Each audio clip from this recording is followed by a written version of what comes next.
Berikut merupakan 10 Android TV Box terbaik di Malaysia pilihan kami dengan harga berpatutan yang selari dengan kualitinya.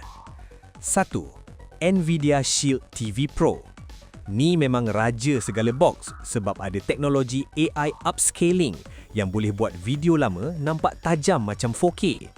Kalau korang kaki game, dia ada GeForce Now untuk main game grade konsol terus kat TV.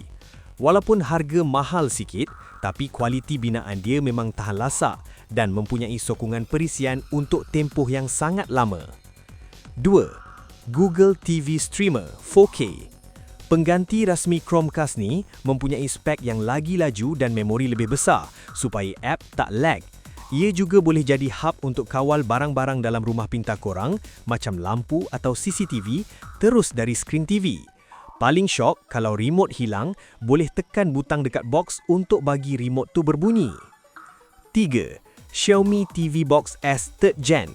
Box ni paling laku keras kat Malaysia sebab harga dia sangat mesra poket, sekitar RM239 je.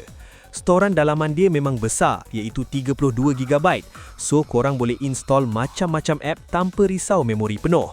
Model ni juga sokong Wi-Fi 6, jadi kalau penstreaman video 4K tu memang sah lancar dan tak sangkut. 4. Hometics Box R 4K Plus. Pilihan paling mantap kalau korang jenis suka pakai kabel internet sebab dia ada port GB Ethernet yang sangat laju. Gambar dan bunyi dia pun kelas premium sebab sokong Dolby Vision dan Dolby Atmos secara asli. Kotak TV ni diiktiraf rasmi oleh Google dan Netflix, jadi bab keselamatan data tak payah risau. 5. Rocktech G2. Feature paling unik box ni ialah slot card micro SD, so korang boleh tambah ruang storan dengan kos yang sangat rendah. Wi-Fi 6 dia pun sangat stabil, walaupun banyak peranti lain tengah guna internet dekat rumah korang. Peranti ni juga sangat lancar untuk memainkan fail media bersaiz besar dari storan luaran. 6. Mi Cool KM2 Plus Deluxe. Box ni diiktiraf rasmi oleh Netflix untuk kualiti gambar 4K HDR yang paling tajam dan cantik. Dia ada RAM 4GB yang luas untuk multitasking, jadi nak tukar-tukar app tu memang berdesuplah laju tanpa perlu tunggu lama. Sistem dia selamat dan ikut piawaian Google, so tak ada risiko kena curi data. 7. Strong Leap S3.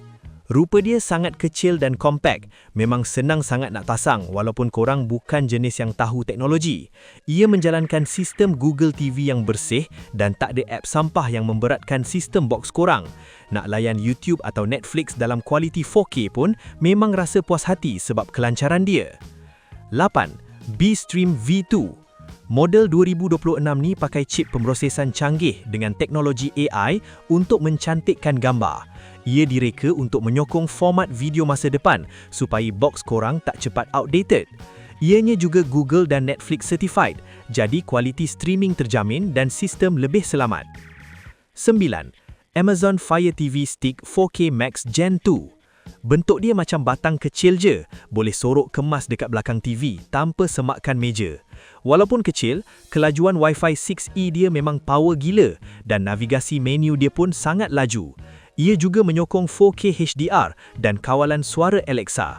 Sokongan update perisian dia pun lama, so memang berbaloi untuk pelaburan jangka panjang. 10. Hako Pro 4K. Box bajet ni paling sporting sebab bagi storan sampai 64GB. Memang banyak gila korang boleh simpan app dalam tu.